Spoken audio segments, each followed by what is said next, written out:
పల్నాడు జిల్లాలో పట్టపగలు తల్లి కుమారుడిని దారుణంగా కత్తులతో నరికి చంపడం కలకలం రేపింది. ఈ జంట హత్యలకు పాల్పడిన నిందితులు మైనర్ విద్యార్థులు కావడం అందరినీ ఉలిక్కిపడేలా చేసింది. అక్కను బావ అతడి కుటుంబ సభ్యులు వేధింపులకు గురిచేయడం బామ్మార్ది మనసులో కక్షను పెంచింది. విడాకులు తీసుకున్నప్పటికీ బావ వేధింపులు ఆపకపోవడంతో రగిలిపోయాడు. ఆ ఆవేశంలో బావను అతడి తల్లిని కత్తితో దాడి చేసి చంపేయడం సంచలనంగా మారింది. సత్తెనపల్లి మండలం ధూళిపాళ్ల గ్రామంలో ఆదివారం మధ్యాహ్నం దొప్పలపూడి సాంబశివరావు అతడి తల్లి కృష్ణకుమారిపై ముగ్గురు యువకులు కత్తులతో దాడి చేసి ఘోరంగా నరికారు. దీంతో సాంబశివరావు రక్తపు మడుగులోనే తుదిశ్వాస విడవగా తీవ్రంగా గాయపడిన కృష్ణకుమారి చికిత్స పొందుతూ మృతి చెందారు. దారుణంగా దాడి చేసి పరారవుతున్న ముగ్గురు యువకుల్ని గ్రామస్తులు వెంబడించి పట్టుకుని పోలీసులకు అప్పగించారు. తన సోదరిని వివాహం చేసుకుని మానసికంగా శారీరకంగా హింసించడమే కాకుండా విడిపోయిన తరువాత కూడా వేధింపులకు గురిచేయడంతో మిత్రులతో కలిసి బామ్మర్దే హత్య చేసినట్లు పోలీసులు ప్రాథమికంగా నిర్ధారించారు. నిండా 18 ఏళ్లు లేని విద్యార్థులు ఈ దారుణానికి ఒడిగట్టడంపై పోలీసులు గ్రామస్తులు ఆశ్చర్యపోయారు.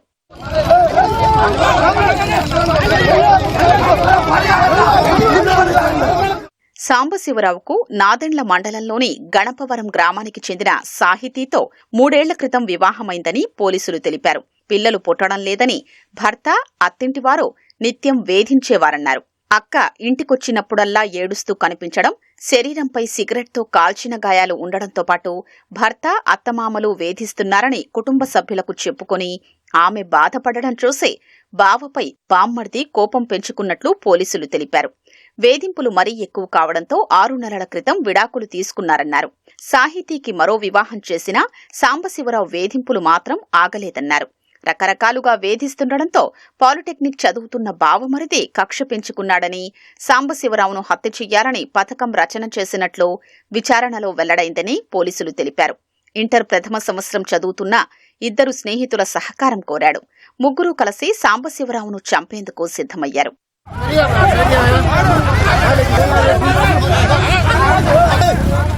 తాడికొండలో ఓ ప్రైవేటు కళాశాలలో అధ్యాపకుడిగా పనిచేస్తున్న సాంబశివరావు సొంతూరు ధూళిపాళ్ల వచ్చాడని నిర్ధారించుకున్న తరువాత ముగ్గురు ఒకే ద్విచక్ర వాహనంపై చిలకలూరిపేట నుంచి అక్కడికొచ్చారు. సాంబశివరావు తండ్రి వీరయ్య బజారుకు వెళ్లిన సమయం చూసి ఇంట్లోకి వెళ్లారు. వెంట తెచ్చుకున్న కత్తులతో సాంబశివరావుతో పాటు అతడి తల్లి కృష్ణకుమారిపై కత్తులతో దాడి చేశారు. అరుపులతో ఇరుగు పొరుగు వారు రావడంతో సినీ ఫక్కీలో 2 గ్రామాల మీదుగా 5 కిలోమీటర్లకు పైనే మైనర్లు పరుగులు తీశారు. ధూళిపాళ్ల గ్రామస్తులు, పోలీసులు వారిని వెంటపడి పట్టుకున్నారు. వారు వెంట తెచ్చుకున్న మారణాయుధాలు, గ్లౌజులు, యాప్రాన్లు పోలీసులు స్వాధీనం చేసుకున్నారు. పెళ్లికి ముందు తన సోదరి చదువు ఆగిపోయిందని, విడాకుల తరువాత ఆగిపోయిన ఇంజనీరింగ్ చదువు పూర్తి చేస్తున్న సమయంలో అక్కను తిరిగి వేధిస్తున్నందువల్లే సాంబశివరావును అడ్డొచ్చిన అతడి తల్లిని చంపినట్లు ప్రాథమిక విచారణలో ప్రధాన నిందితుడు ఒప్పుకున్నట్లు పోలీసులు తెలిపారు.